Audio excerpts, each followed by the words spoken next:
Alrighty, welcome back. Another episode of Post-Fades Cheesesteaks. Got our QB top 10 episode. Very exciting.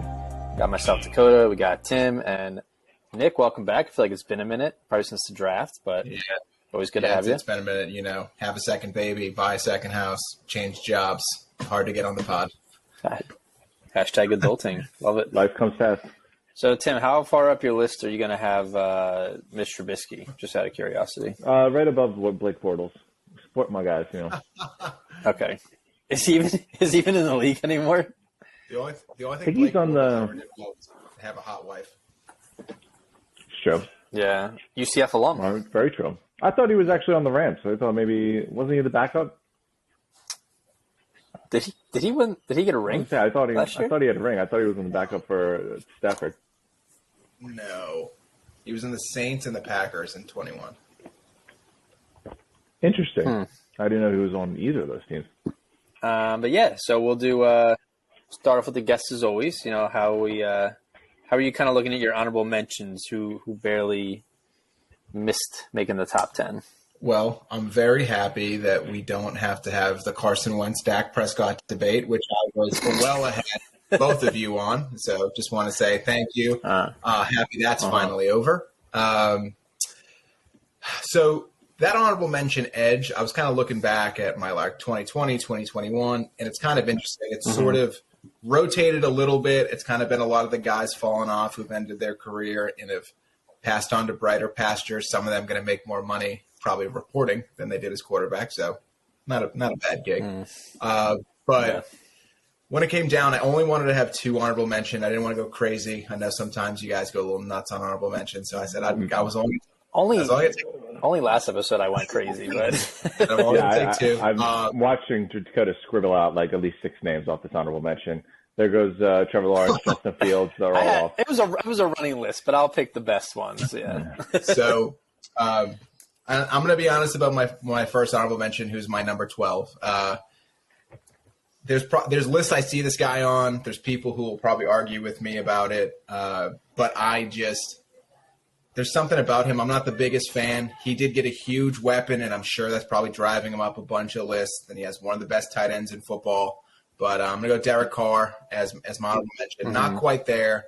I respect what he's done in the league. I thought he was going to be out of it a while ago. Really impressed with the career he's put together the last couple of years, and obviously bringing in, his college All-American doesn't hurt to go along with, his catch every ball slot and his tight end who's in, all world beater. So I think he's going to have great statistical numbers this year, but he's just one of those guys that sort of think he's a guy.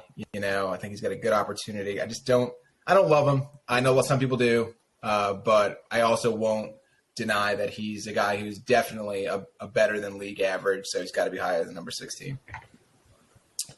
I know. And my other guy, this I think has a little bit to do with losing his top receiver. And kind of seeing this offense go in the wrong direction over the last couple of years, but I had Dak just outside honorable mention. I love him. I like him. I'd like him on my team. Not more than who I have as quarterback now, but it's one of those things where I just think losing Amari Cooper was a big loss. That offense as a whole, since the O-line has turned over, just hasn't looked great. I haven't quite seen him take the steps I'd like to see to consider him a top 10 quarterback still. I think I built in a little bit of projection that he hasn't made it to yet. So I'm going to go with Dak and Derek Carr as my two honorable mentions.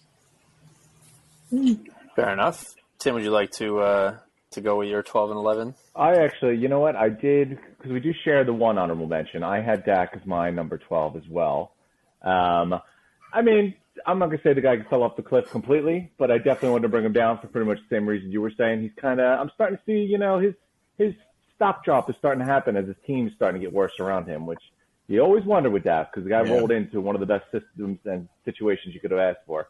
But this is what happens when you get your big deal. The rest of your friends and toys usually disappear shortly after. So Dak went in 12. Nick covered that a lot, so I don't want to get too much into that. The other one I went with, this one is like difficult. He's like the elephant in the room because last year we didn't rank him, didn't honorable mention, didn't do anything with him last year. I definitely wasn't going to put him in my top 10 because, I mean, I think we're about to see another year without Deshaun Watson, but talent-wise, he's definitely in this list, but I'm not putting him there yet until I know he's going to actually play, and I haven't seen him. So just out of, just to clear the room of the uncertainty right away, I'll have Watson at number 11 right now, mostly because of that uncertainty. Yeah, but hey, that's fair. I mean, you're talking about my list. I was curious to ask both of you as we do this.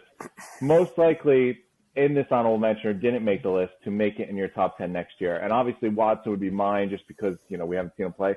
The other one I keep my eye on, didn't mention him, but I think Trevor Lawrence shows us all how good he was and how good he is. Get him out of that clown show that seems to get worse every week and every month that someone else speaks about that was in that Jacksonville locker room last year. And bring in Doug Peterson, who did great. And Jesus. Hold up. Bless you. My bad. My chair just broke. Time out.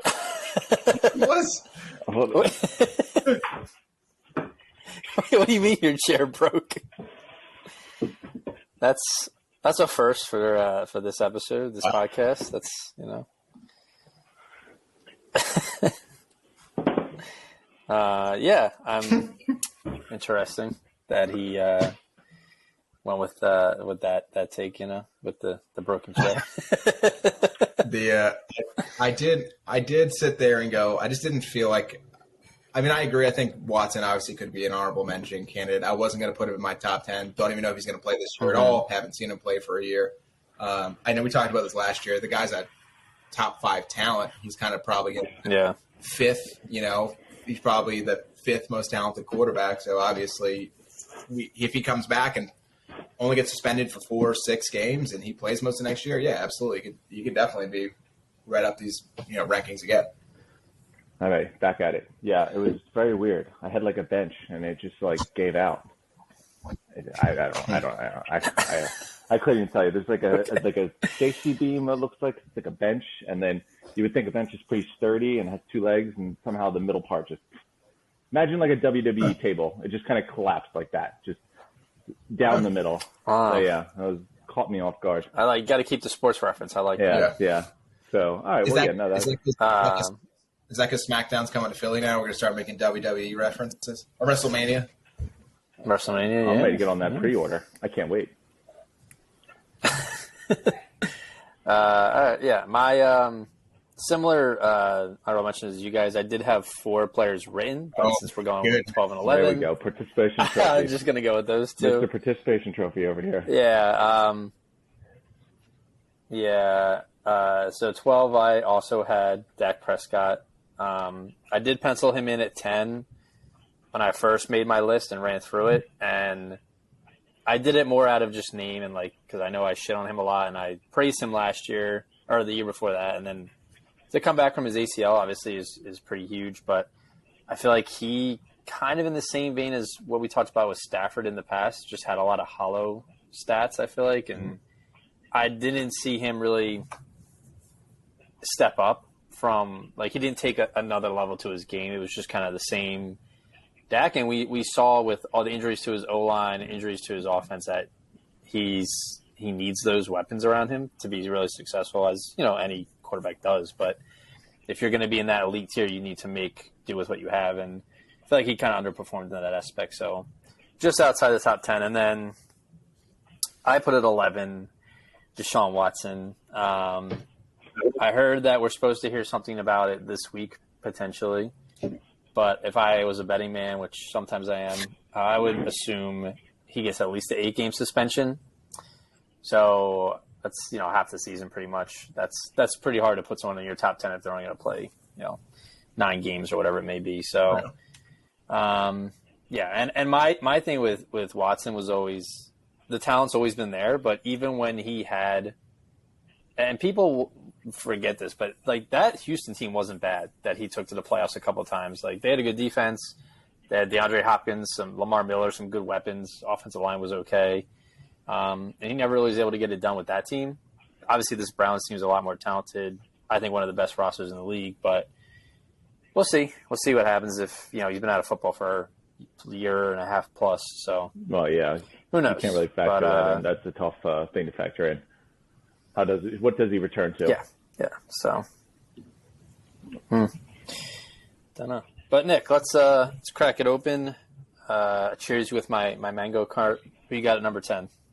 So this went back and forth a little bit. I think one thing I thought about it at the 10 is I either go with sort of the guy who's been proven for a while or somebody who's done something on more of a bit of an ascension. So this guy has increased his win total year over year. Started as an offensive rookie of the year, then went to back-to-back Pro Bowls. I think his offense has been getting stronger and stronger over the last couple of years. He shows some inconsistencies. He's coming off a really poor playoff performance, a lot of controversy over a contract he just received. So I think he's going to have a little extra motivation.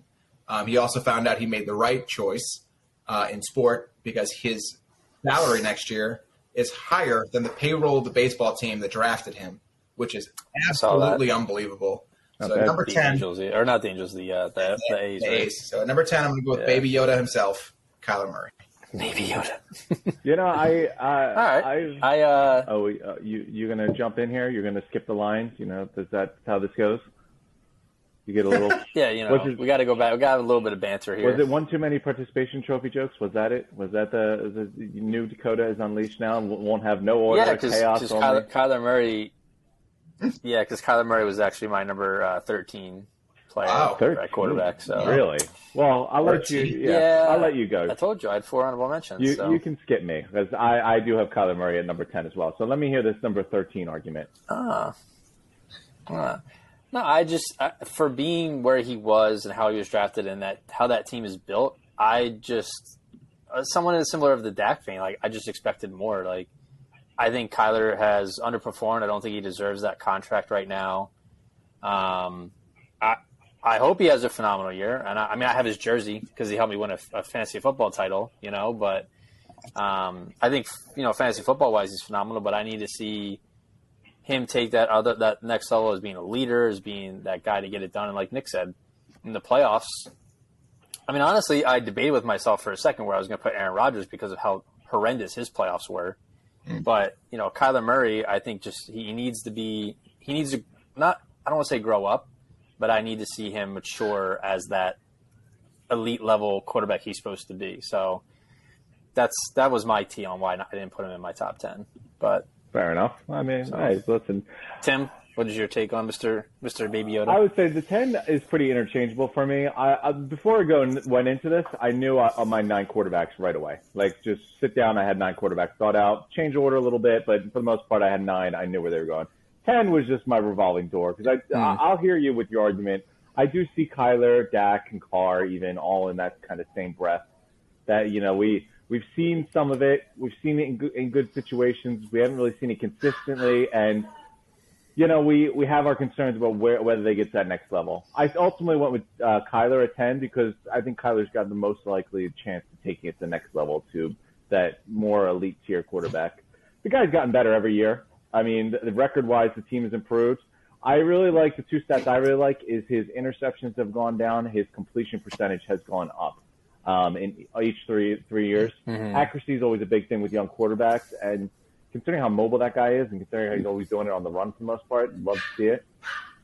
Got another weapon in Hollywood. Hopkins is suspended, but I think the team is growing with him, so we're interested to see what happens. The playoff worries still, are an issue, I would say, but, they're married to him now, so we'll see what happens. But I liked where they were growing, and I think he's still got the most potential to get to that elite tier. Fair enough.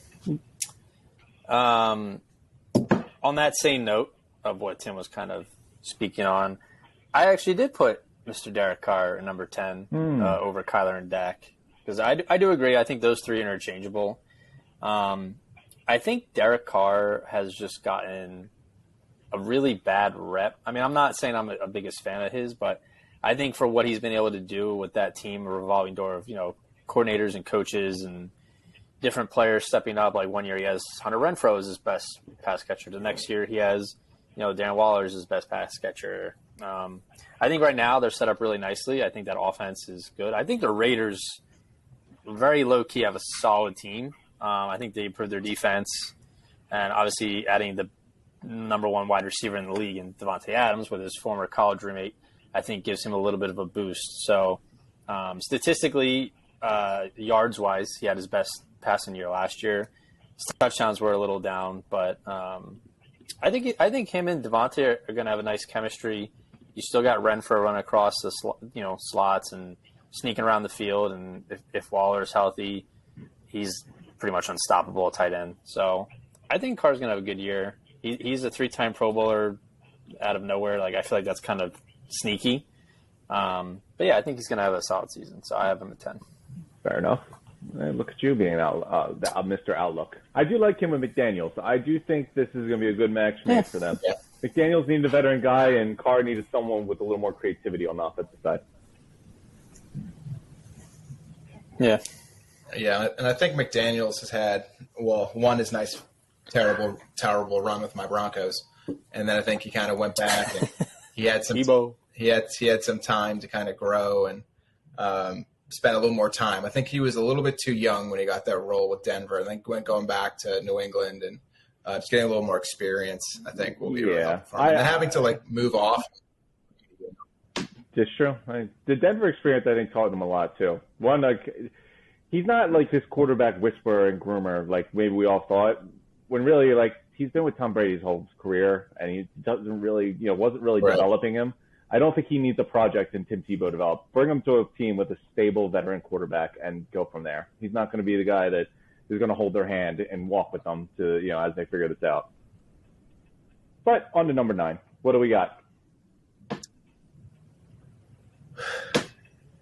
Who's kicking off 9? See, Dakota, this is what you do. You go out of turn and start causing chaos. Now no one knows what order we're going in anymore. You played the reverse card in Uno. Now it's just chaos we live in. But we'll go back to the guest. No, because Tim. No. Tim had 10. Nick at 10 had Kyler Murray. Yeah. You said you had 10 at Kyler Murray. I said 10 was Derek Carr. Now we're back to Nick for number 9. Oh, yeah, you jumped in after Nick before me to say, I had Kyler Murray at 13. Now we had no idea what number we're on, what order we're doing, honorable mention, this or that. You just already had the participation trophy etched and bought, and you're like, you know what, I'm going to have my moment. I have 6 guys on here, and I'm going to have my moment. I'm sending them to all the quarterbacks, Good. Get your money's worth. So. With my signature. All right, well, Dakota, if you can keep a muzzle on, we'll go to Nick for his number 9. Go for it. So for number 9, I'll start off with a fun fact. In his first 3 seasons, he had 4 fourth quarter comebacks or game-winning drives. Last year, 1/3 of his games, he played 12 games, 4 of them were fourth quarter comebacks or game-winning drives. Another very scrutinized quarterback. Does one thing very well, another thing not the best. And he did just lose a top threat, so it'll be interesting to see how he rebounds from that. Still has a very strong tight end. The receiver's a question. But I think everybody forgets he's only 25 years old. He's shown growth in a lot of areas. And he's still, no matter what, on any play throughout a game, he can go 90 on you to the house. And there's not many quarterbacks who can do that, and that's kind of a game-breaking ability. So number 9, I'm going with Lamar Jackson. Very nice.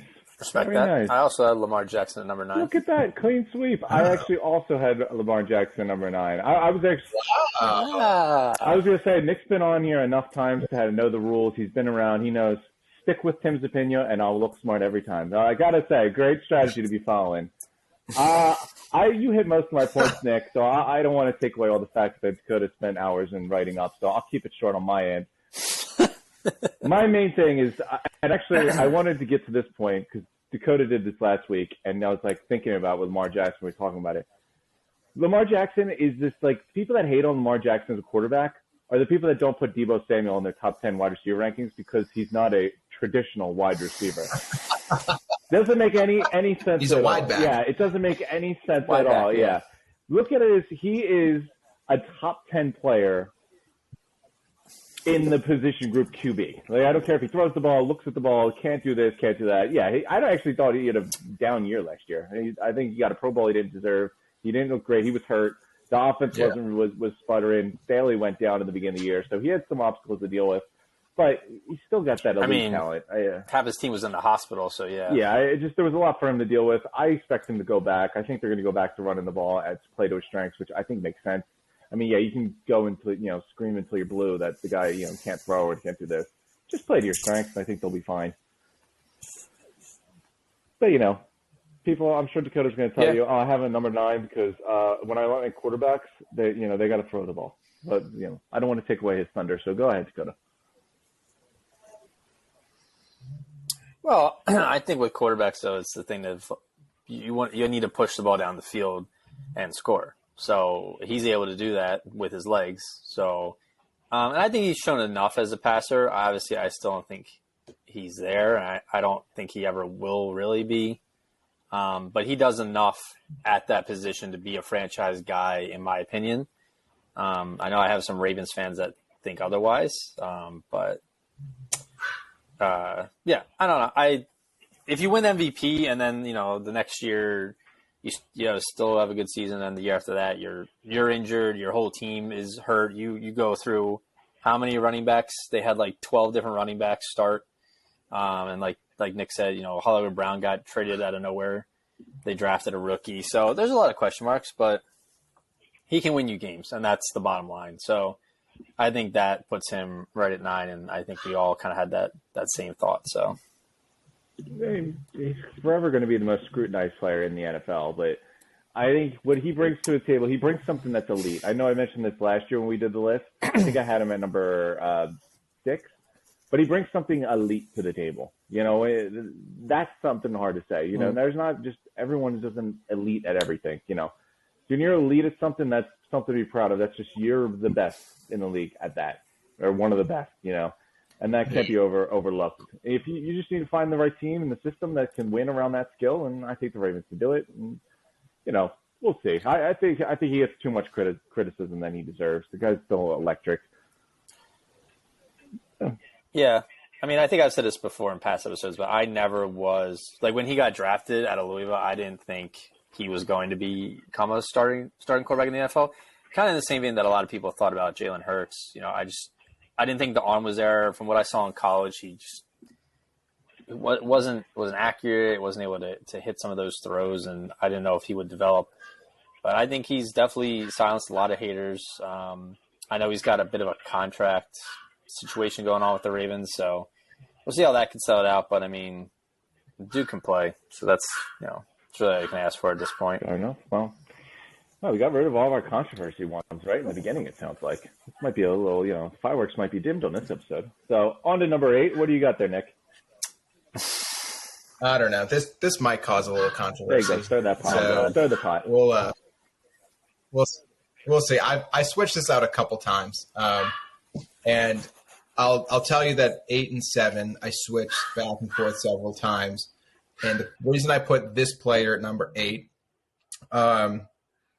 I think has a really good opportunity to be on a fantastic offense. I think the offense has great upside.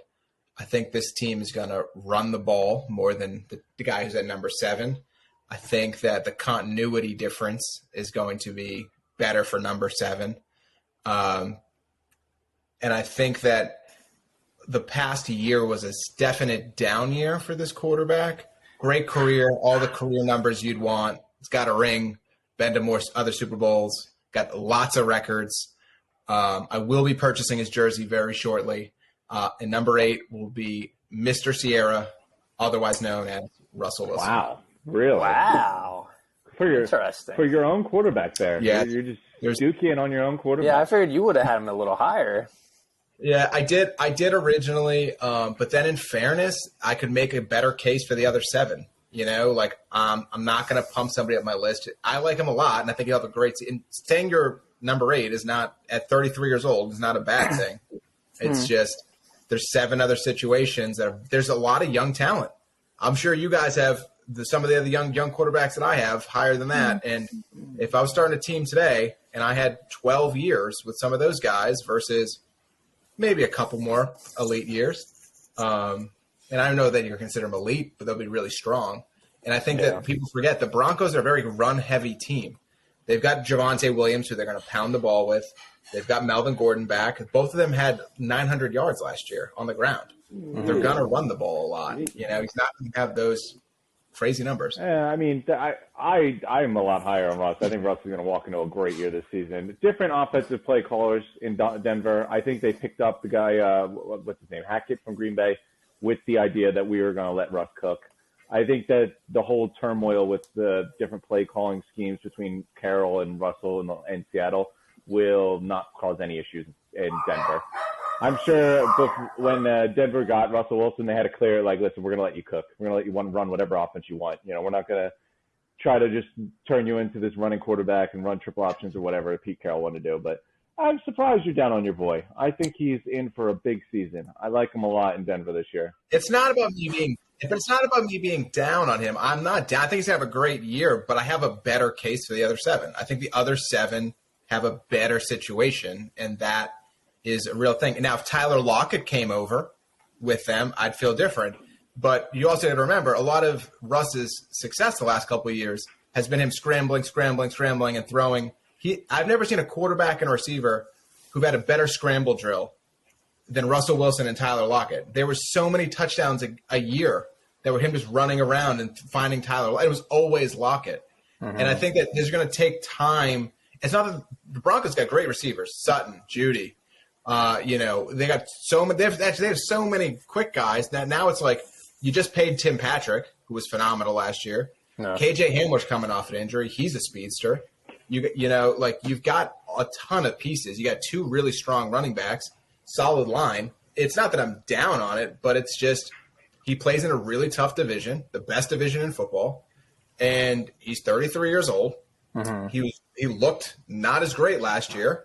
He had 2 very strong receivers. While the team sucked, he did have Tyler Lockett and DK Metcalf, and didn't look Russ. Now, I'm not telling you guy won't come out and throw 4,500 yards. He probably will. He'll probably win 12 games, throw 4,500. But I can make a better case for the other 7.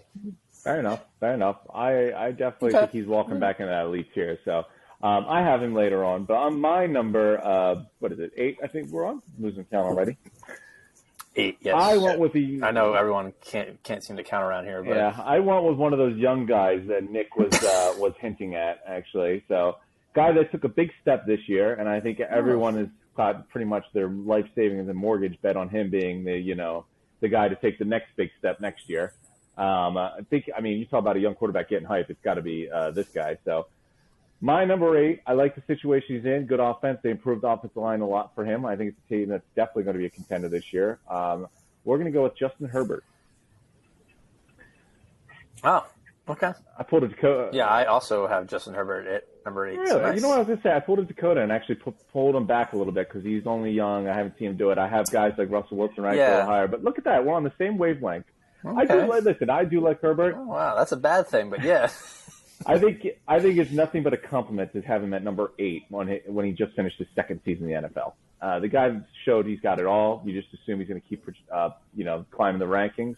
I think the only knock you can really get on him, which is definitely something that he can grow on, is the interceptions. You know, he did throw 15 last year. I think he was tied for 3rd.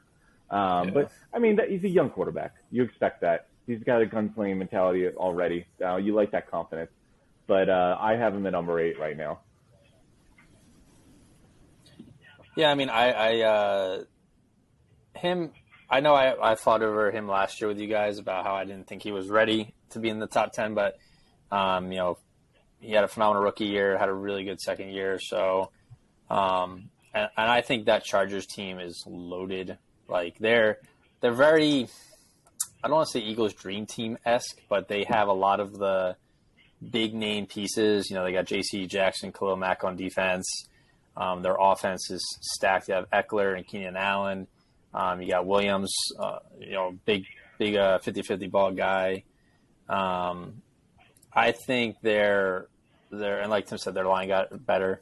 I think they're primed to finally do something. I feel like we say every year with the Chargers, but that is also a very tough division. I would argue the best division in football, the AFC was that the South? West. The West, I mean, with the Chiefs, Chargers, Raiders. So we'll see. But yeah, I think for someone who threw, just over 5,000 yards, came in 7th for that of the, all qualifying quarterbacks. And like Tim said, the interceptions is a little high. 38 touchdowns is nice though. But yeah, I think he's only going to get better. So yeah, I have him at 8. I like this going theme we have this year. I think this is the 3rd episode now in a row where you have had to correct yourself and saying, yeah, I was sticking to my guns last year when I was disrespecting this young player, but it clearly blew up in my face like you all both told me was going to happen.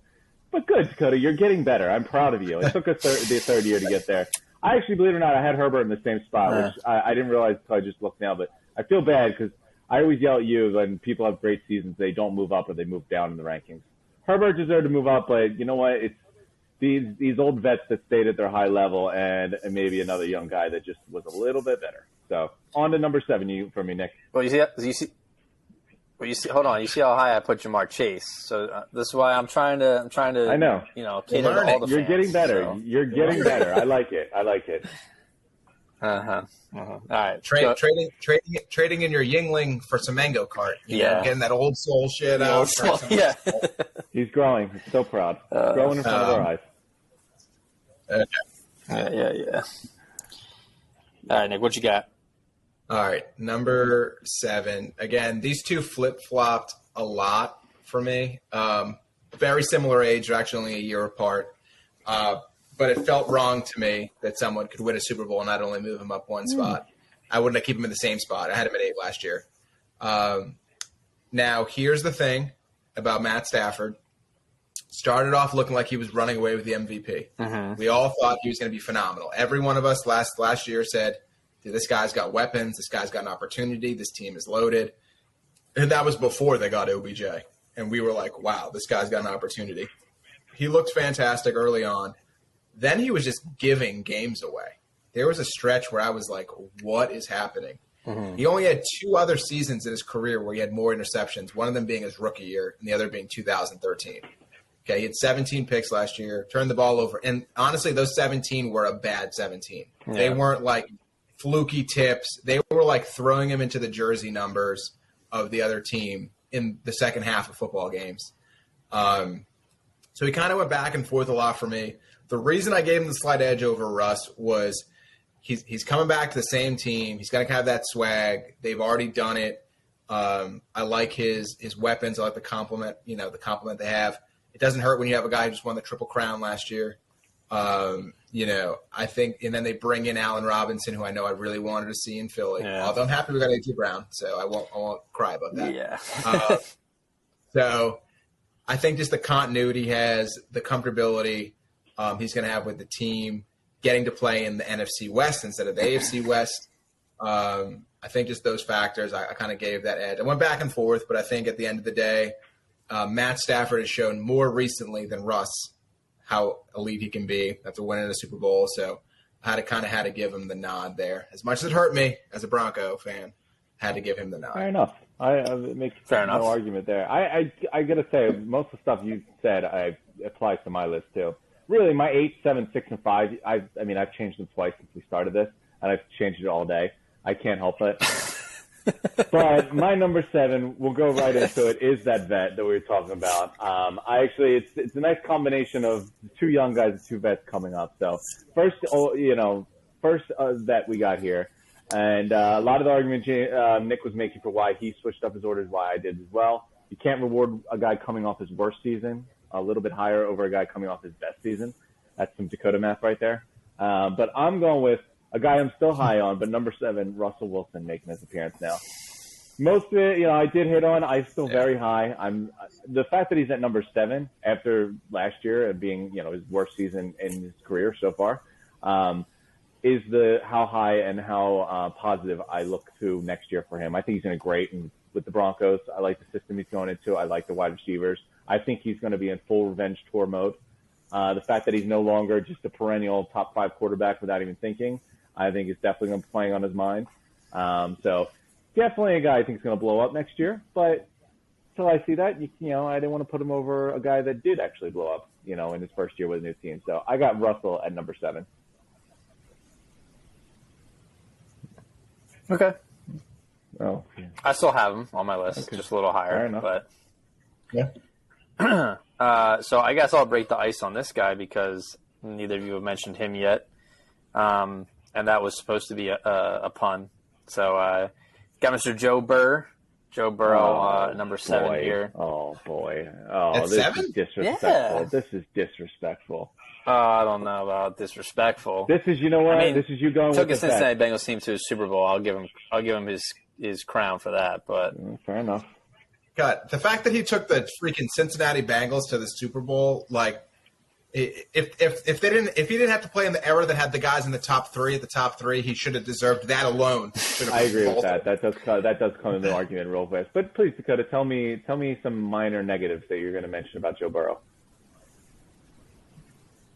I mean, not minor negatives, but I think him and Herbert are very similar right now. So I kind of had them back to back for that reason. They both had fairly high interceptions. Joe Burrow had 14. His touchdowns were great, 34. That's 8th best in the league. Came in 6th with passing yards, 4,500. So a phenomenal player. The thing that stuck out to me the most, though, was the fact that he was able to come back from that nasty ACL injury and then put up, a great year, lead the Bengals to the Super Bowl, which I know the Bengals, but you look at that offense on paper and that besides the offensive line, that is a very talented group of skill players. You have Joe Mixon. He'll be one of my top 10 running backs. You have Jamar Chase, T. Higgins, Tyler Boyd. They have good players, and their defense actually stepped up pretty impressively throughout the playoffs. They got some players in there that are pretty good as well. So, and that coaching staff has been a long time coming for them. A lot of years of turmoil, and they finally got up. Do I think they're going to go back to the Super Bowl? I don't think so, but I think they'll compete. I think they'll make the playoffs. And I think Joe Burrow, we'll have to see if he can sustain that. I think he will. But I'm comfortable having him like just outside top 5 in his second year. So could I see him make the Josh Allen jump and jump up to, 3 maybe? Sure. But for me, I have him at 7. So. I mean, you're over here telling me how great his offense is on paper, and then besides half of the entire offense, they all suck. But the other half they're really good. Just half the offense is terrible. But we'll use that to part of the argument of why he's not elite. Just forget that part. I mean, okay, we'll see. But hey, go ahead. We'll keep it rolling. Yeah, he'll come up. He'll come up later. I'll say later. That. Yeah, not next. Whoa, not next. Not next. I have a different guy. Number next. Number next. You want number next? Yeah. So at number 6, just outside the top 5, I want to give you something to chew on for a second. Uh-oh. This guy, since he's entered the league in 2020, has the 2nd most completions and attempts, 3rd most passing yards, 5th in passing touchdowns, and only person who has more completions of 40 yards or more is Matthew Stafford, who just won the Super Bowl last year. So you're talking about a guy who has exploded onto the scene. Mm-hmm. He's come in, rocket arm, absolutely putting up phenomenal numbers. What did the team do when they got him? Built the line around him. Bring in Corey Linsley, draft a Rashawn Slater. So you're not talking about a guy who's building to ascend. He's already top 5 in the NFL, top 3 in most of the passing categories. He plays in a really tough division, but I think the talent he's had and the things he's shown already have been, really strong. I was skeptical about him coming into the league, but he has been phenomenal since, and I think his wide receiver duo of Keenan Allen and Mike Williams is absolutely unbelievable with a deep threat. And I think Keenan Allen's the most disrespected wide receiver in the NFL for some reason. Yeah. Justin Herbert, as much as it pains me to say it, he's amazing. The guy has an absolute cannon for an arm. I got to tell you right now that if you're the Miami Dolphins, how do you feel that you took 2 at 5 and then let him go at number 6? That's gotta. Can you imagine if he was down there with Cheetah, what that offense would look like, all that speed around them. They probably wouldn't need to be that to make that trade then. Yeah. Sure, Joe. All right. I like the youth movement and the classic vets that goes out. I'm in my own little mix here, so I think the youth movement. I think we have the same 4, just in different orders. But I'm moving on to another vet I got here. Again, he's splitting hairs between him and Wilson, really. Still have 6 and 5. Relax. Yeah. So number 6, I went with a guy who, Dakota hates to hear it, but when you have a Super Bowl, it's hard to argue that you had a bad year, regardless of what you did. He got out of a bad situation. He was always that guy that was just, he needed to get away from the Lions, and we knew he'd be really good. And all credit to him, as soon as he got away from the Lions, he was really good, which, backs up a lot of people and his bigger supporters and everything there. I think there was a couple of things that alarmed. Nick touched on it. He would, at the end of the season, I don't know what team he was playing for at some point, so what interceptions that guy was throwing was just out of control. He led the league in interceptions, with 17, which is really concerning to see. Especially with such a pass-heavy offense that they run. That's really just bad decision-making he would make every once in a while. So he's still in a great situation. The line's still steady. McVay's still calling plays. They brought in Robinson. Kupp's still there. So I do expect more of the same next year. I do expect a little bit of a dip in production just because I think he caught a lot of people by surprise last year. I mentioned this with Cooper Kupp last year. It wasn't until week 10 until people were probably like, all right, let's start double-teaming this guy. So I think teams are going to be a little more prepared for the Matthew Stafford era. But I still think he's in a good position to succeed. So I got Stafford at number 6. I don't like that we've already synced on 3 of our same rankings here, but I also have Matt Stafford at number 6. Wow, look at that. Oh, yeah. He, like you said, the interceptions were the most in the league at 17. But he also had the 3rd most passing yards, 2nd most touchdowns. And I think that this offense isn't going to get worse. It's only going to get better now that they have Allen Robinson. Because there should be somebody open. And, Higbee's a good tight end. They got a nice little stable of solid running backs, solid line. The thing with this Rams Stafford, though, is that he can afford to throw 17 interceptions and chuck the ball and run around the field hoping somebody's open and just throw it because he's got an actual defense, a top 5 defense on the other side of the field. So I think that helps his case. I know it's not fair to some other players to say, hey, your team is phenomenal, so you're going to get a bump. But I think he's in the best spot for his career at, however old he is now. He's 34 and a half.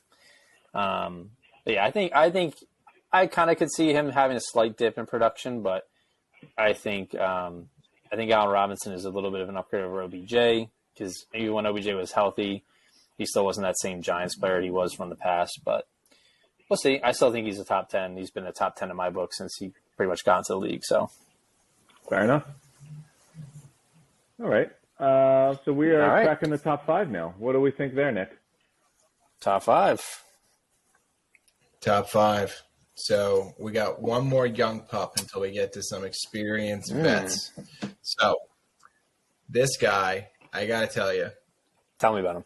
I think the most impressive thing to me is to know you're going to get your head knocked off every play and still stand in the pocket and deliver and deliver and deliver.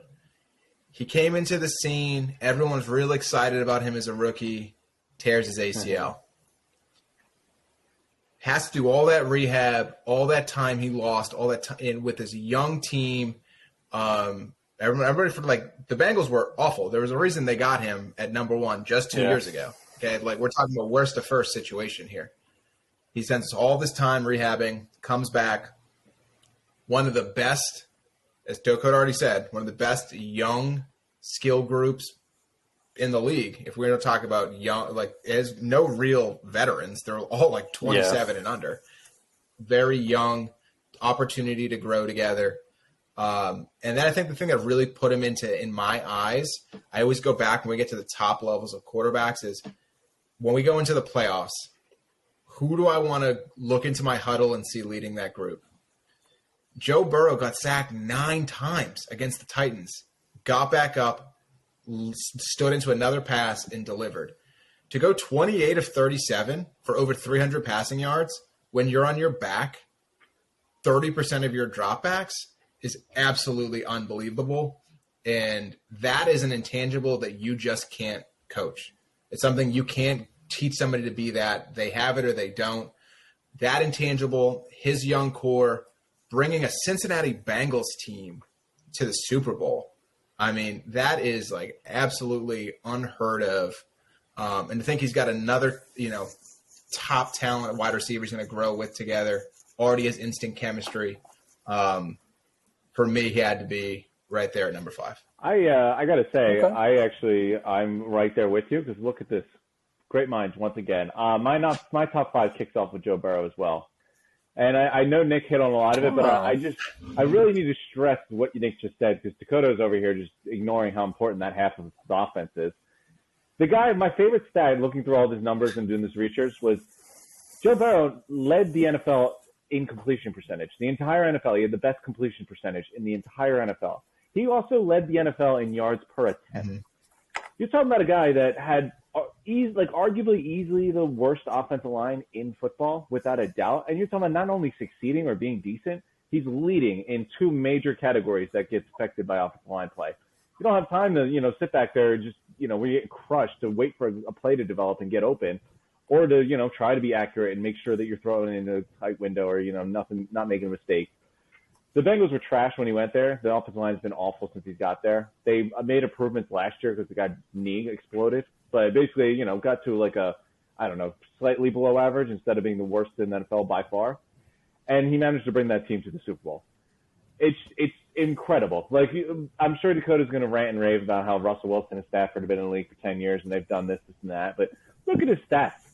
He had more yards this season than any year Russell Wilson's had in his entire career. His touchdowns would have been top 3 for Matthew Stafford's 12-year career. And you're talking about a guy, Stafford, who couldn't win the damn thing in Detroit. And, granted, he did leave when he got out of there. But Joe Burrow is winning. He's winning in Cincinnati. Cincinnati is Detroit. Joe Burrow went to his situation, didn't have to leave. He started winning right away in a situation that was as dire as Detroit. It really, really is impressive. The tangibles that he has. I mean, I have so much confidence in him going forward because, he's already succeeded in the worst offensive line of football. Every year it gets slightly better is going to be great for him. And that wide receiver core is nasty. And the guy's just so cool, so accurate, and just got a great feel for the game. You can never compare him to, compare anyone to Tom Brady. And I'm not saying he's Tom Brady or even he's a young Tom Brady, but the way he goes about the game, it reminds me of that just stay cool mentality, and it really doesn't matter what's going on around me. I'm just going to win and control what I can control. So he's top 5 now. I wouldn't be surprised if he's in that top 2, top 3 next year. Fair. Like I said, I think him and Herbert are kind of I think I give Burrow the edge, but I think they're going to continue to be – they're kind of with that same Josh Allen, Patrick Mahomes group. They're a little behind, but they'll be that new age of young guys. So take over once all the old vets finally call it quits. But so my number 5, this is where I have as Nick noted, Mr. Sierra fallen. I got Russell Wilson at number 5. For someone who the first year we did this, I had him number 2, and then last year I had it at number 3. Oh. So I thought it was just criminal to drop him all the way down to where you guys had him. I think 5 is good for him. He's still been one of the best quarterbacks since he got into the league. I think last year there was a lot going on. He had the finger injury he was coming back for, and then, he finished his recovery, whatever. It's still, you could tell he was not normal Russ. He was not cooking. And then, Seattle was kind of a wreck. So he goes to Denver now. Really good wide receivers, as Nick pointed out. And I think that team is primed to be competitive. And I think Russ is going to – he might not be asked to do as much. You got a better offensive line. He's going to a team that also has a solid running game. So maybe he'll be able to kind of be a little bit more of a game manager and see the field better instead of being asked to, run the entire show and make every possession count. Because Seattle's defense went from the best in the league to the worst in the league in a matter of however many years. But I don't know. I just looked at all, like, you look at all the past stats of Russ. He's got some, wild stats. I mean, 75 wins in his first 7 seasons is an NFL record. He's out there with Brady in touchdown to pass percentage. So he's a competitor. He's a champion. And I think maybe he'll stumble out the gate a little bit in the first 2 weeks with Denver, but I think he'll settle in and be back to regular Russ cooking on the field. So I got him at 5. I hope you're right. Yeah, I mean, nothing. Maybe we'll get an Eagles Broncos Super Bowl. That would please the both of us. Oh, that would be I would ideal. say it's got to be a sign. Yeah, I mean, I'm not. Listen, it's got to be a sign real fast that Nick, his quarterback, is Russell Wilson, his team that he roots for, and he had him rated lower than you. Just saying, that might be a sign that there might be a little issue in these rankings somewhere. But go ahead. He's trying to just say use the optimism. He doesn't want to get too excited. We do the hometown advantage all the time, but when you're going past the guy with the hometown advantage, you got to look at something there. Something must be fishy. I mean, he is an Eagles fan still, but yeah. But I will say, being a Broncos fan and a Russ fan reminds me of when we got Peyton Manning, because I was a big Manning fan. So I have been very lucky in my football life twice that 2 of my active favorite quarterbacks ended up on my team. So that was a really cool fandom experience for me. Oh, fair enough. All right. So we got number 4 now. This is interesting. I want to see where, because they're all still there. So this is what I'm going to tell you. I'm going to read this off for you, and that's going to tell you exactly why this person's at number 4. Okay, this is their year-over-year decline from 2 years ago to last year. The team, as a team, they doubled their losses. Okay. Completion percentage went down 6%. Threw 100 less yards with an additional game. Threw 1 less touchdown with an additional game. QB rating went down 15. QBR went down 16. Every other quarterback in the top 3 had either a better season, that one of their best seasons, or is still an absolute elite level quarterback. So, not that I don't think he has a lot of talent, because I'm putting him at number 4. But when you're at this point, you're splitting hairs. And this guy's year was down from his year before. So, for that reason, at number 4, they're talking about building a dome, Buffalo Bills, Josh Allen. Okay. All right. Fair enough. When your numbers go down like that, I can't put you above the other 3. He had a dip of a year. I won't argue that. I expected him to go up, and he kind of stayed in that same plane. The top 4, I'll take them in any order. I really won't nitpick too much on either of the 4. I think this is their own tier. I don't have him here. I do have him a little bit higher. I guess I see your argument. As do I. But, I have my own notes for him we can get to. But like I said, once you get to this 4, the least here, I think we all checked in with the correct 4. That's really, I think, all that matters. But I'll roll into my number 4, because I got to be honest, this was the one I was looking forward to the most when we started this. Because I can officially say in 2022, honestly, 2022, I'll give him the benefit of the doubt. 2022 is when I finally have had enough of this ridiculous reality show that has been going on for 2 years now. Because, because you know what? It's like, it really is just like a bad movie or a bad reality show. Like, you just know it's going to end the same exact way all the other times, just like everything else. But now there's just be more bullshit and more shenanigans and the same outcome as all the other times. I don't care that he got nicer stats. I don't care that he's got a couple of MVPs. The shenanigans are getting to the point where I'm just tired of it. He lost again in the playoffs to a team that he had no business losing to, and he didn't show up. He still hasn't shown up. He shows up in the regular season to pad his stats, but when it comes down to time to do it, never shows up. Just more sit out. Oh, I'm gonna host Jeopardy. I'm gonna rip my whole front office apart. I'm gonna spend so much money on my next contract, so they have to get rid of my number 1 wide receiver, even though I talk about personal relationships with the team. Well, buddy, if you didn't cost half of $100 million per year, they probably could have kept one of your close friends and keep one of those strong relationships that you've been bitching and moaning about. But here we are. The Nick Cage thing was cool when you were out in training camp, but then I remembered, wait, this guy is coming off another brutal playoff loss, and he's like almost 40 years old, so these cool little shenanigan things aren't that fun anymore. Throw in the fact that he's coming into probably the worst roster he's seen in quite some time. I think he's going to have a down year. And then you think about, would I want to start my team with him? Maybe he's a back-to-back MVP, but you know what? He's 38, and besides Tom Brady, most quarterbacks slow down at 40. So I really think that the decline is going to start soon. I've had enough of these shenanigans. The guy just still falls in his face almost every playoff. So I went with Aaron Rodgers at number 4, Mr. Back-to-back MVP. Mr. You know what? Just call him Russell Westbrook now, because he pads stats, he wins some trophies, and does absolutely nothing afterwards. He's got a monster contract, pads his stats in the regular season, wins an MVP. They're basically the same person, just playing 2 different sports.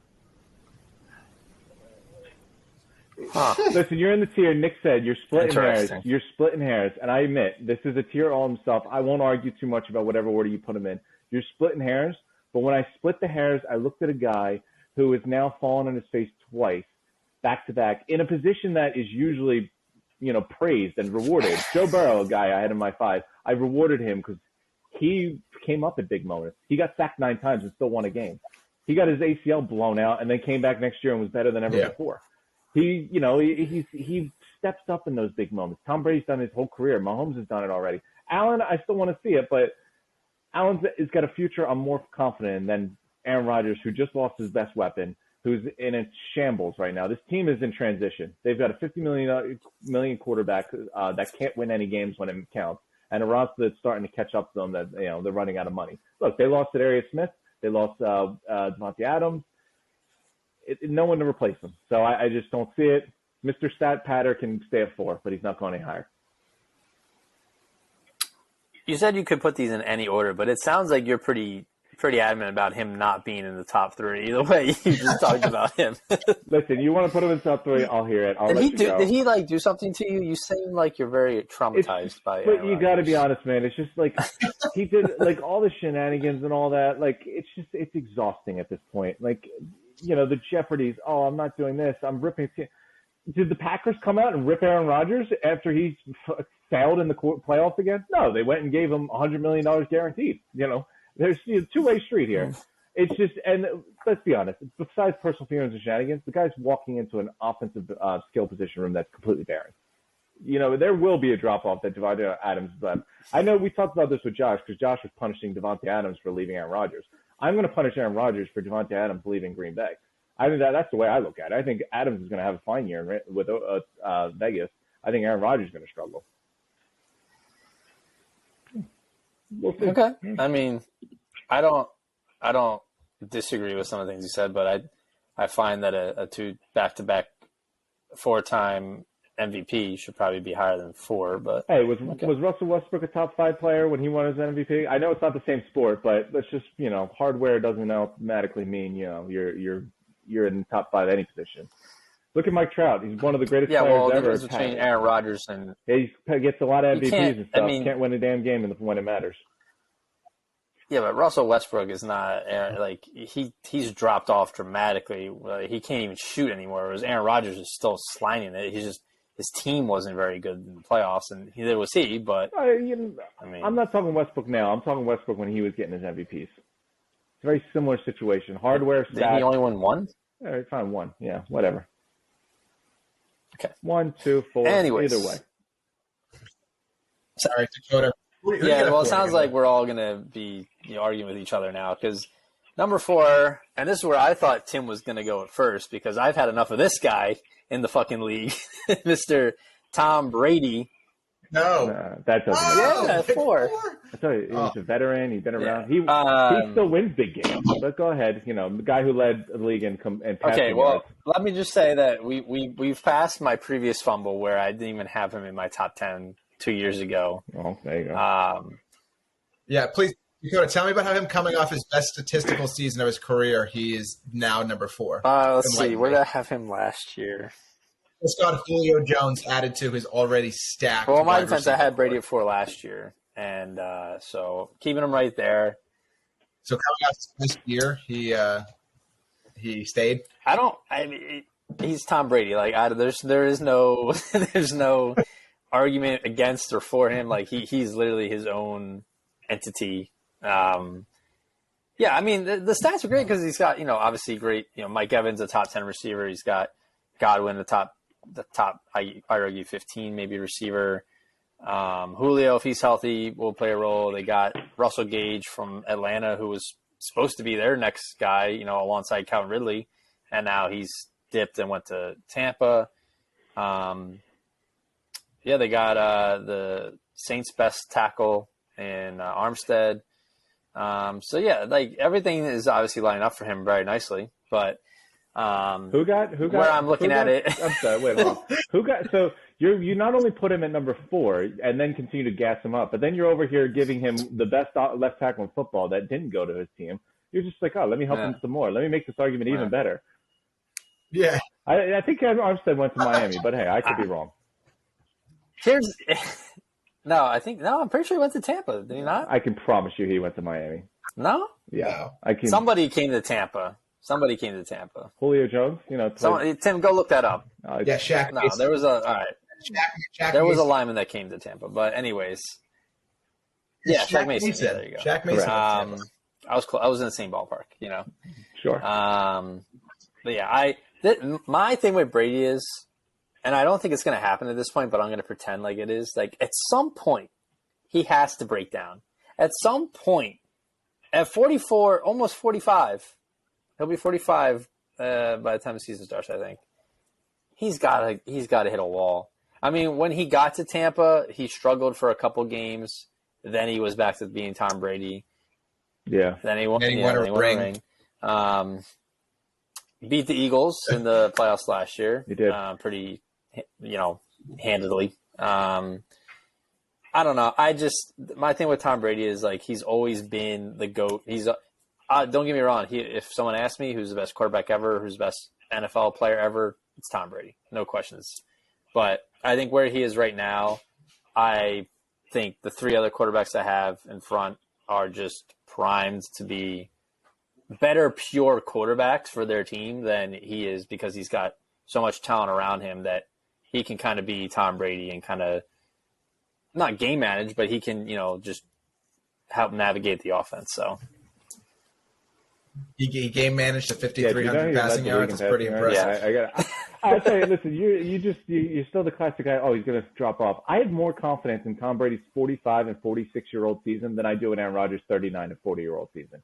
If I needed a guy for 2 years, I'm going with Brady over the back-to-back MVP that can't win the playoffs. Just saying, mister, we're talking about guys that are going to break down. Aaron Rodgers is going to break down before Tom Brady does. Into the top 3, though. Fair enough. Keep it spicy. What do we got? This is a perfect segue because number 3 is the person I also can't stand, Tim. Really? Is Aaron Rodgers. Now, interesting. I will tell you, I think I gave all that crap to Matt Stafford about his hollow stats. When you look as bad as Aaron Rodgers has looked in the playoffs, he looks phenomenal. You want to see him in September and October and November. Guy looks like he is Santa Claus revving up for Christmas. He's throwing presents all over the field. Playoffs come, and he folds like a cheap tent year after year after year. And I hear all the time, listen, I'm an adopted Birds fan, and I hear local radio, we need a top quarterback. We need a top quarterback. Really, because Rodgers, one ring. Drew Brees, one ring. All these guys who we consider first ballot Hall of Famers got to do it fantastic. One ring. So you're telling me the guys who have exact same amount of rings as Carson Wentz, all of a sudden we need to do everything we can to get rid of these guys.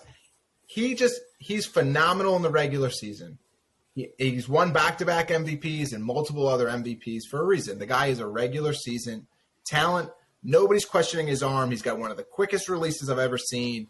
My slight edge to him over Josh Allen is he's not an MVP candidate. He's won multiple MVPs, and he's coming off 2 of them. I don't think Josh Allen's winning 4 MVPs in his career. And Aaron Rodgers threw 7 interceptions while Josh Allen threw 15. So he threw less than half of the amount of interceptions. So I had to give him the nod there. Now, I'll tell you, I don't think there's any top player I trust less in the playoffs than Aaron Rodgers. But given what he's done, coming off back-to-back MVPs, given his edge in numbers over Allen, I had to go with him at number 3. But I could not put him with the other two because the other two have proven that they are gamers. They show up in big games over and over and over again. So that keeps him kind of on the outside. He cut the line at the club, but he's not in the VIP room in the back. Fair enough. I like that. I won't make any bones about that. I have no issue. I mean, you're splitting hairs, especially with Allen and Rodgers. Because I went number 3. I have Allen as well. I do hear your argument with he has stepped down. It wasn't his best season by any means. No.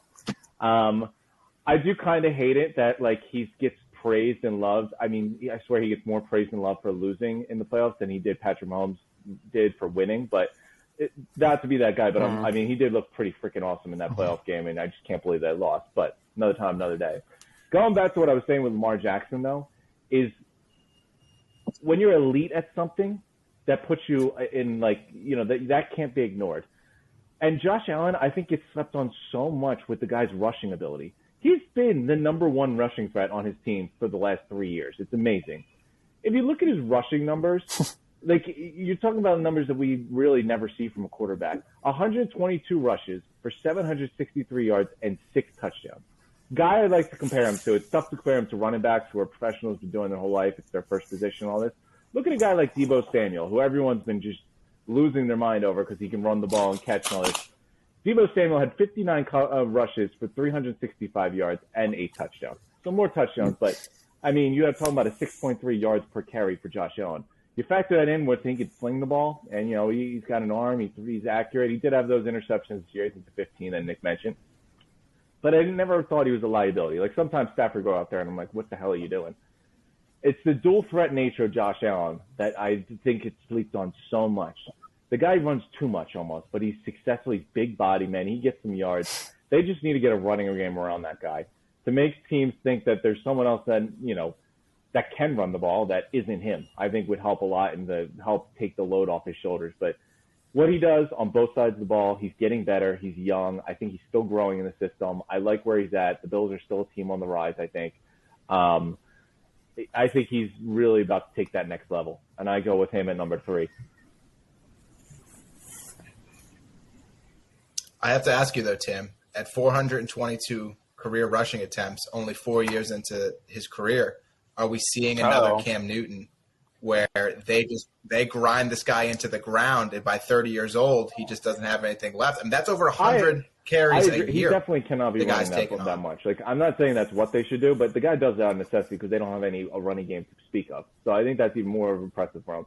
The thing with him and Cam Newton comparison, even you want to throw Lamar Jackson there, is he's already got the passing game. He's a much better passer than I think Cam Newton ever was in his career. Lamar, we keep saying we want him to throw. If Lamar was the thrower Josh Allen was, Lamar would be the greatest quarterback without any doubt in the NFL. Without any doubt. Yeah. Josh Allen's not the runner that Lamar Jackson is, but I got to say Josh Allen's probably the second best running quarterback in the NFL, I would say. You got mobile guys like Wilson and Murray, but when it comes to actually running the ball, taking the snap and going to get some yards and finding contact, give me Josh Allen behind Lamar Jackson. And, I mean, I agree. They need to stop doing it. You can't run this guy that much. Look at Deebo Samuel. He ran it, half the amount of times as Josh Allen. He's like, I never want to do that again. But he is big-bodied, Deebo. But I'm thinking, I think the Bills get this. They're a smart team. They're a smart front office. They're a smart coach. They know that they can't make this mistake. I'll never forget a play Josh Allen's rookie year. I think it was in the playoffs against New England. Forget who the safety was. Basically went and just helmet to helmet and knocked Josh Allen unconscious.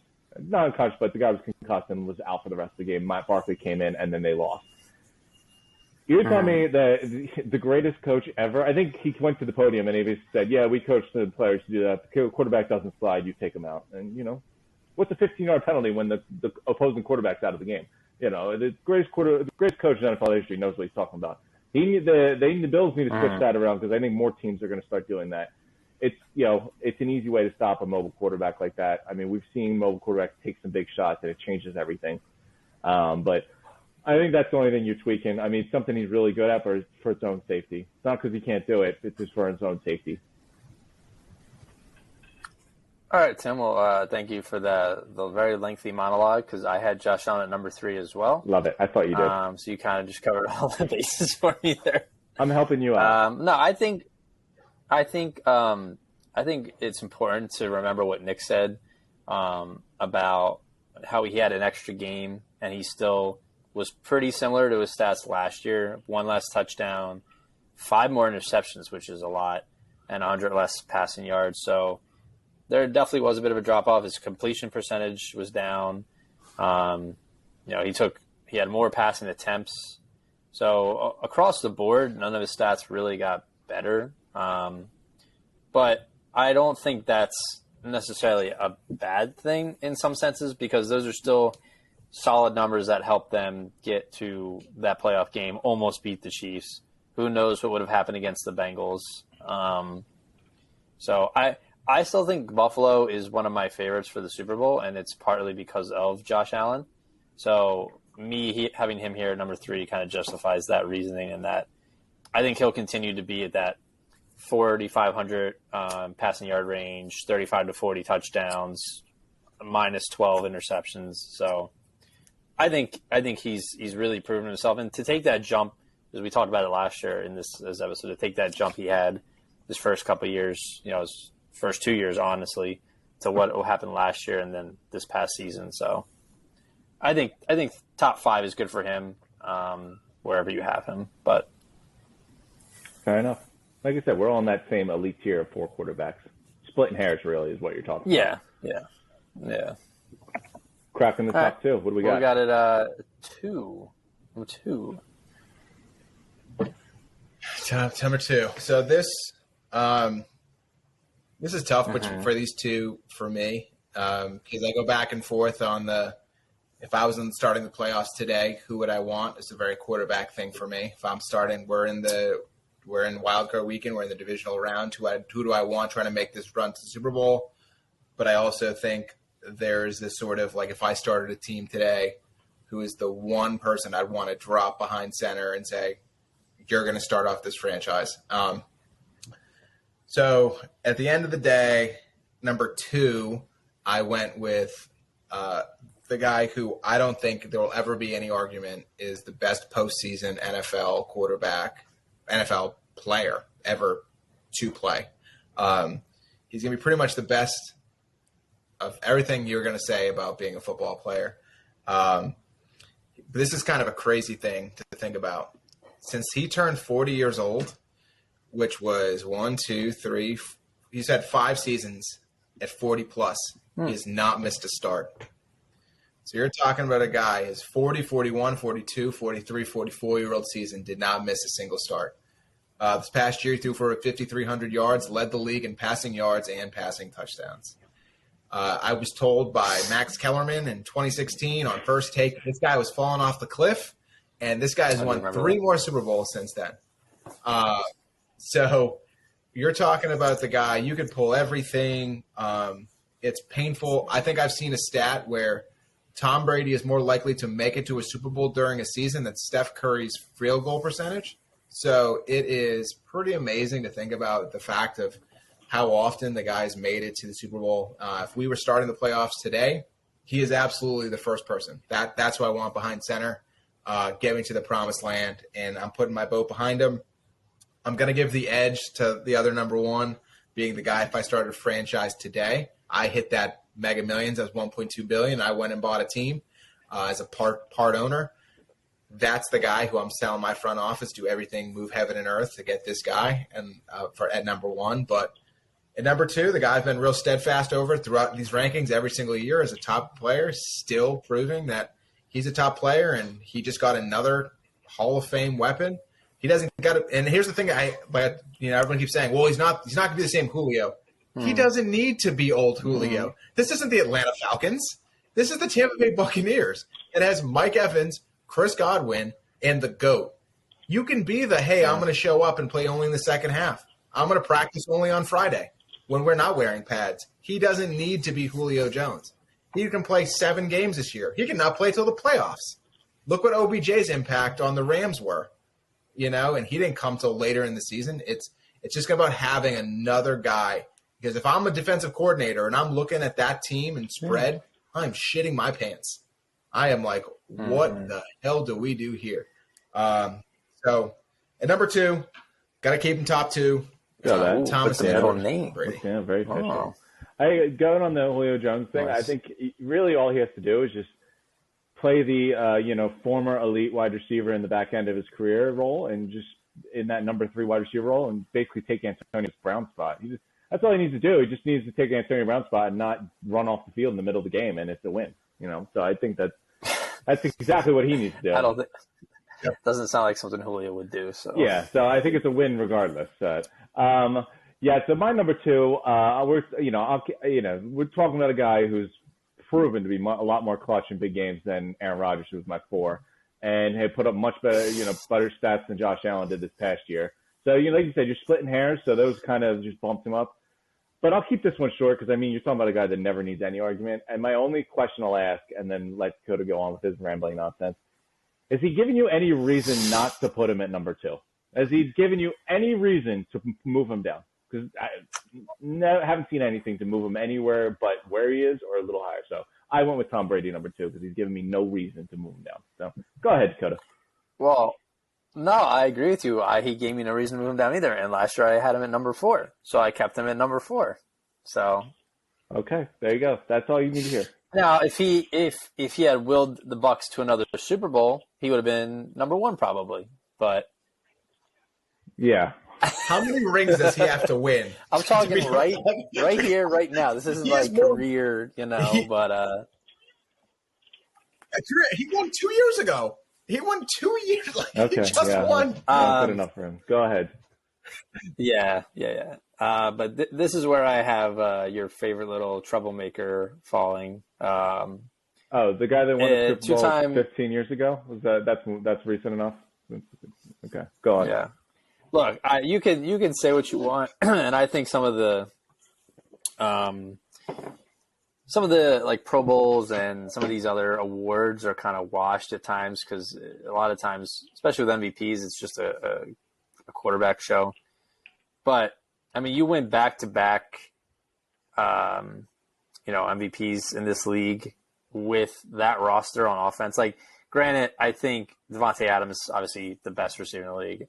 I think they're stable of running backs with Dillon and was it Jones? I forget his name now.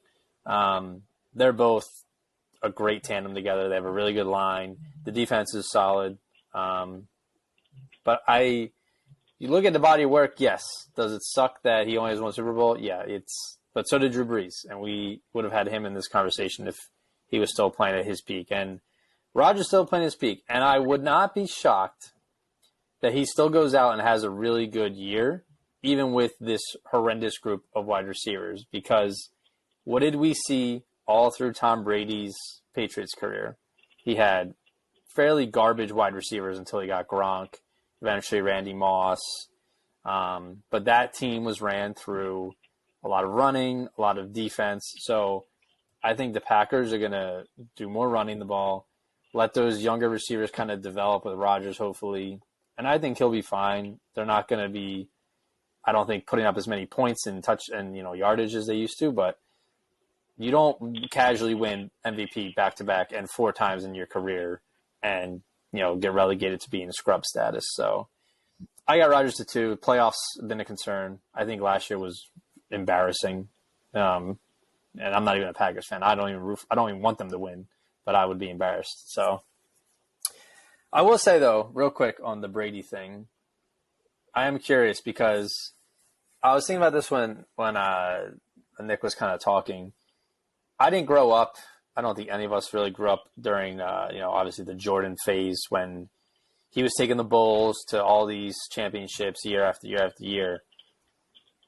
Have we seen another player like Tom Brady, though, where if he's coming back for another season that the NFL is on watch, that they got to worry about this guy winning another Super Bowl?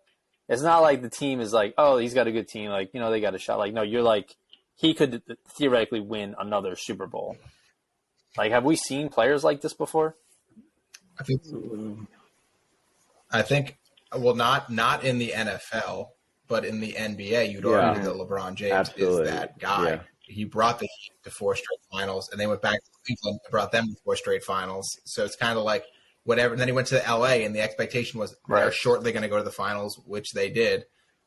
He's won in every team and every city he's played in, and he's the threat to bring any team anywhere. You could trade him to Utah Jazz, and you could talk me into believing LeBron and Donovan Mitchell are going to be the best duo in the NBA. It's just like you could send him anywhere, and you could say that's good enough. In the NFL, no, I don't think so. The NFL has been the greatest league in parity. That's why you had the Cincinnati Bengals, who went worse to the Super Bowl in 2 years. But that just proves how amazing Tom Brady has been to be. You know, his first Super Bowl I was watching in the Boston area at 8 years old.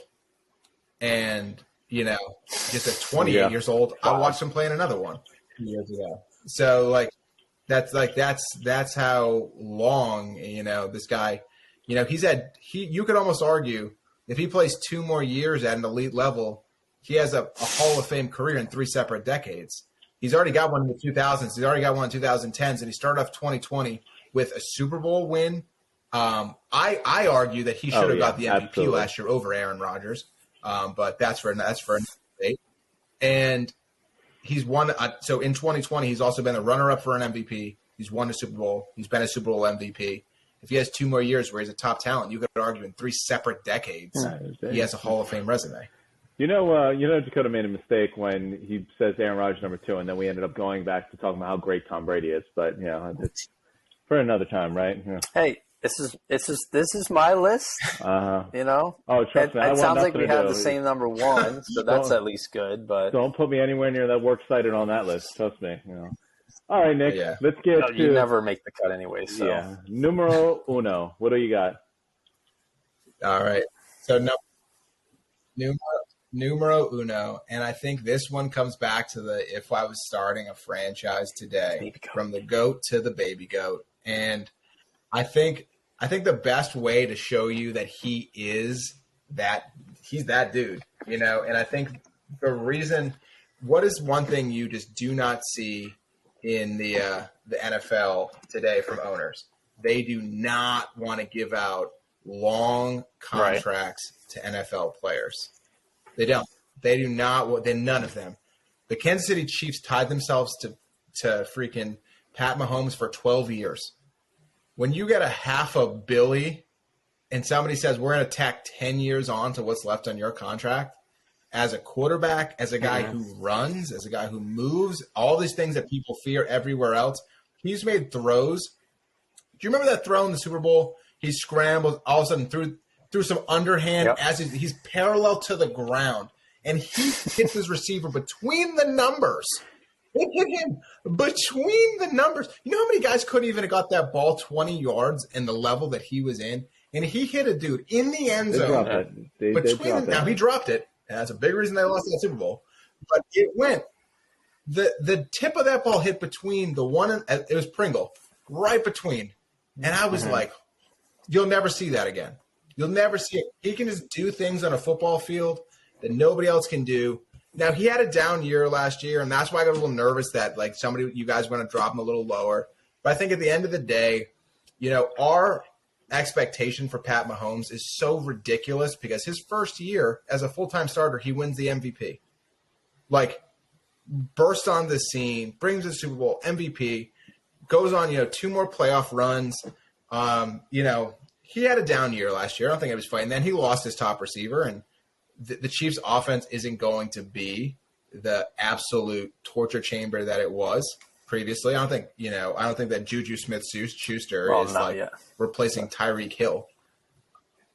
But he's that dude. Like, he can do things in a football field nobody else can do. And it's already been proven. If a front office is going to give an NFL football player as much years and money as they gave him, that's all you got to know. That tells you, and they were like, this guy can never be anywhere else. And so that's why, you got to go. Yeah, I think, Mahomes, even number 1. Go ahead, Tim. I won't cut you this time. Thank you. Appreciate that. I think it's safe to say, I mean, unless he's got something up his sleeve, that we have a clean sweep here. And to be fair, I think it's very, very deserved. I mean, the main thing is, like, the guy's just sustained excellence since he's gotten in the league. You were mentioning this, Dakota, when you said, has anyone been like Brady where they just walk in, this guy's, they're title contenders or anything. And, I think basketball is the only real sport. You could argue maybe like hockey that, you have one guy, you can be dominant, you can, be a championship contender at any given moment as long as you have this one guy. Football, it's nearly impossible because it's such a team sport. Brady's obviously been the exception. But then you look at Mahomes, man, he's starting to get in that exception mode too. Look at his first year. The Chiefs had by far the worst defense in the NFL. He brought that team all the way to the AFC Championship game, and he was D4 away from being in the Super Bowl. The year when they lost to the Buccaneers, he managed to bring that team all the way to the Super Bowl with arguably the worst offensive line in football. He's finding ways to win with very weak areas and weak teams at some point. I mean, he's hardly been playing with Detroit and Cincinnati his whole career, but the guy's just been excellent since he's gotten there. A down year for him, and he still managed to be top 5 in passing touchdowns and top 5 for passing yards. It's just sustained excellence. We're just kind of getting used to it. It goes back to what I said with Brady. Did he give you any reason for him to move off the number 1 spot? I don't think he has. I think he's going to be fine. I have a lot of doubt with Rodgers losing Adams. I have no doubt that Mahomes will be fine with Hill gone. It'll hurt, but they'll be fine. Yeah, I mean, you look at a guy who's had he's played 5 NFL seasons, and he's made the Pro Bowl in 4 straight. And his rookie year, he only played 1 game. So the entire time he's been on the field, he's been at a Pro Bowl, All-Pro caliber level. I think last year was a weird year for the Chiefs and a weird year for Mahomes. I know I was pretty critical of him at times because he just seemed like he was trying to force the ball a lot and do things that were not smart. He was making very split-second decisions that I forget what game it was, but it might have been the playoff game, honestly, against the Bills, where they had time to run a play. All he had to do was throw it to like the end zone or whatever it was, and he tried to keep it in play and bounds and threw it to someone right near the sideline, but it was Tyreek Hill. That's when they lost to the Bengals, and I said that play was going to come back to bite them. It was just poor time. I mean, that's an Andy Reid thing too, poor time management. But I think when you look at the body of work, I mean, even though last year was a weird year for him, he still had great numbers. I mean, 4,800 yards, there's 37 touchdowns, only 13 interceptions. Excuse me. But the QBR definitely dropped. His pass rating dropped. But those are all things like he's too competitive of a player to not better himself and not, just keep working. And he still led them to a 12-5 record, AFC Championship appearance. So, yeah, he's number 1 for me. I did toy with the thought of putting Rodgers at number 1 when I first was making my list. But I would have yelled at you. I had to ask myself. So much yelling. I had to ask myself. Who do I like if I was starting a team right now between these two? Who do I want? And I couldn't even. It was Mahomes without a doubt. So, I could have put his jersey on. I didn't feel like breaking it out of the closet, but he's the GOAT, and I didn't realize that he had so many nicknames according to Pro Football Reference. Apparently, he's the Grim Reaper, the Showtime, the Magic Man, the Musician, Fat Trick, the Gunslinger, or Mahomes. So, yeah. I've never even heard most of these. He's just like, I'll throw this up there, like a Wikipedia page. I've never heard Fat Trick. I don't even get that one. No, that doesn't sound like a positive or a compliment. I heard Fat Trick. I got to thank you, Dakota. I'll thank you on behalf of my roommates, or my neighbors, we'll say. Because if you had Aaron Rodgers at number 1, I would have just been verbally abusive to you. The shouting that would have gone on. I'm glad you came to your senses at the last possible minute. Because unlike Aaron Rodgers, Patrick Mahomes can win a big game. He did. I mean, the Bengals game was a blunder, but I mean that Bills game put on a show. That was a big game to win. He already has a Super Bowl when he played up big. I think that he's already shown us that he can win big games, put up good stats, and again, until he gives me a reason to move him down, I'm gonna keep him at number 1. Yeah. And I know it shouldn't be something that's a part of this, but for me, it's an intangible. Is like Pat Mahomes, for as talented as he is and as scrutinized as you can be when you're that elite, does absolutely nothing for you to talk down on him. He keeps such a clean, his brother's annoying as hell. I hate his wife, but he himself does nothing. Yep. I am so sick of Aaron Rodgers' face. Like I cannot stand that guy. Like it was such a roller coaster day. The day the Broncos got Russell Wilson, because I'm sitting there, I'm like, I've been a quarterback away as a Broncos fan. It would be nice to be excited again about a regular season of football. And then you're like, he signed somewhere else. And then an hour later, they signed Russell Wilson, and it was like winning a lottery on a ticket you didn't buy. I was like, holy hell, how did this just happen? Like, what is this? I didn't even know it was a possibility. The stick, apparently Dakota's down for another season. I've had enough. I just, how many times can the guy just fail in the playoffs before we just start calling him out on his bullshit? Just because he came in dressed like Nick Cage doesn't make me think he's going to be better in the playoffs. I'm still highly doubtful. But we'll see. Yeah, we'll see. This sounds like another one of those Dakota's going to have to eat his words moments next year when he's got him at like number 6. I mean, I don't know. All I know is that I had Mahomes number 1 all 3 years we've done this. So, a blind squirrel finds a nut every once in a while. Well, yeah. I mean, so have I.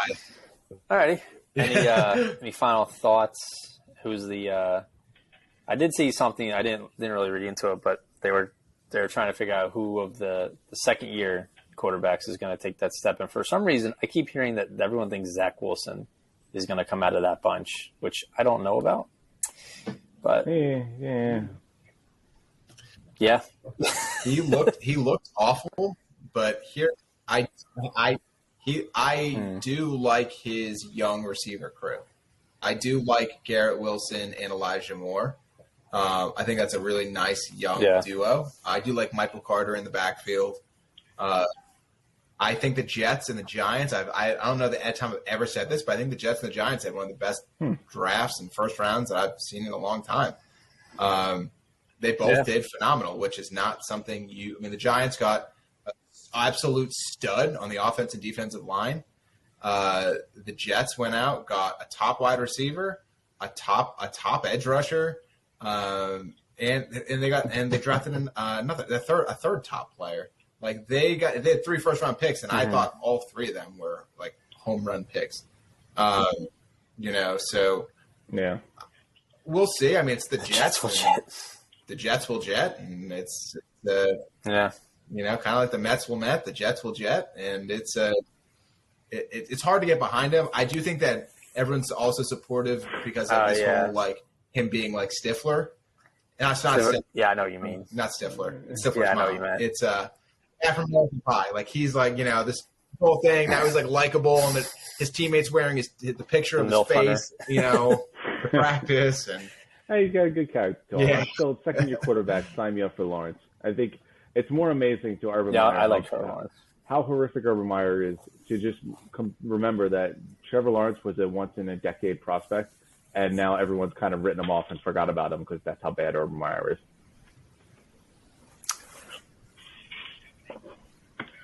Well, how funny is it that Evan Ingram already the very first day, everybody knows that the guy's the worst hands in all of football, and the first thing that shows is he dropped some absolutely terrible pass at training camp, and he was on the jugs machine after practice. I'm like, why is it like that guy had the worst Pro Bowl selection I think I've ever seen. Yeah, I can voter fraud.